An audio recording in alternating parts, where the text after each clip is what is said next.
Hello, welcome back to Underrated Movies. I am your guy, I'm your man, Mr. Alton Henry, and today I'd like to talk to you of another film that I think is severely underrated. Actually, I don't think. I know that is underrated. And today I'm going to talk to you about the film, the 2008 action thriller, Vantage Point, starring Dennis Quaid, Matthew Fox, Forrest Whitaker, Sigourney Weaver, and William Hurt, and Edgar Ramirez. It's about an assassination plot against the president, but shown in 8 different perspectives, and that's it. That's it. And it's a pretty good. I'm gonna pause this.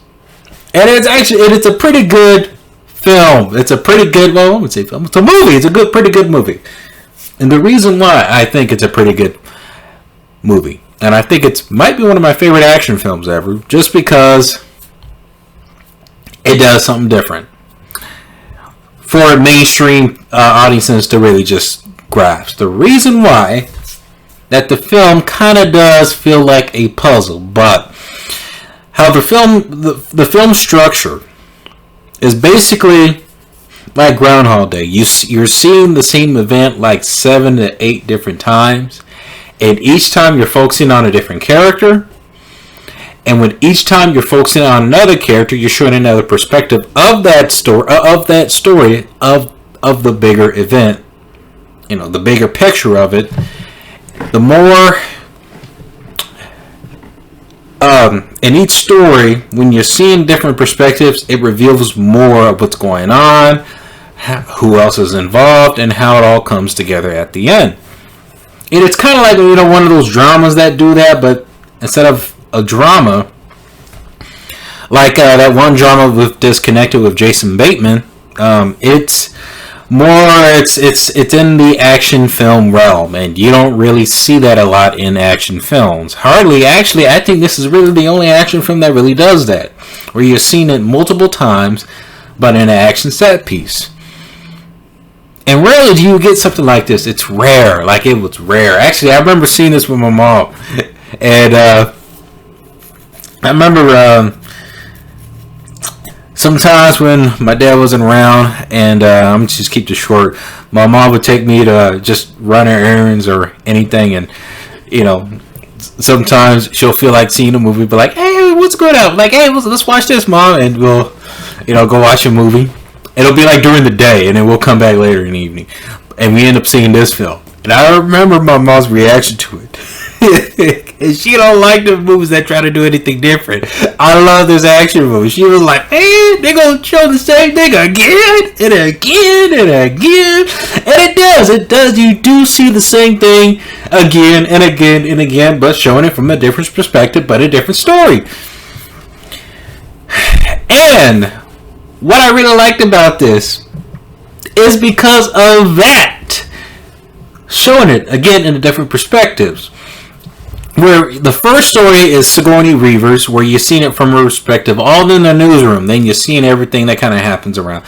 Then the next story, you have Dennis Quaid, who's when you kind of see what his character goes through.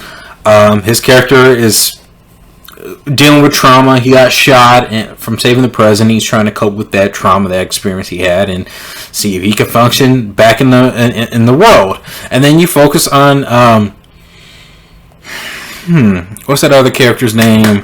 There's another character, I forgot the actor's name, where you focus that there's actually a love story that kind of goes along, but of a cop who been manipulated into joining this terrorist plot of assassinating the president. And then you see where his story goes. Then you see another perspective with Forrest Whitaker, who's a father trying to get away,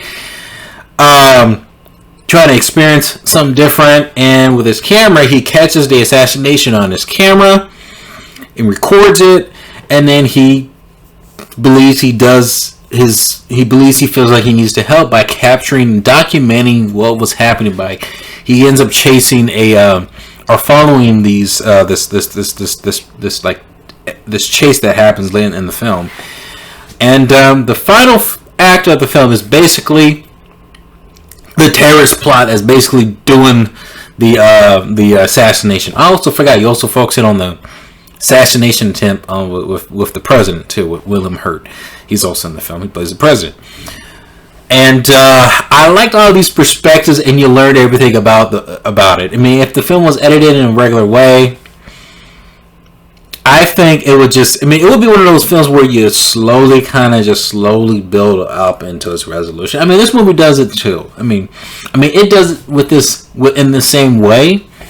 It does it in a very more creative way, and it's a challenging way. But I feel like it's also a way to get people, mostly just mainstream audiences, to watch a film that tries to do something different, where I think it's more accessible, but then you're still dealing with the fact that the film repeats itself multiple times, at least actually several times, 8 times to be exact, of telling you the same story in a different perspective. And I don't know how many times I just say that, because the film literally does that 8 different times. And the action scenes in there are great. They're really intense, really invigorating. It's actually directed by the same guy who directed the 2012 Dread film, which I will review at some point down the road. Well, I recommend that. Yeah, it's a challenge sore, to be honest with you, but I think it's one of the most enjoyable action films that I've seen, that I think has a lot of replay value, and actually didn't really get a lot of attention when it came out. Yeah, I mean, there's nothing philosophically unique about this film. It's just an action film that's doing something different.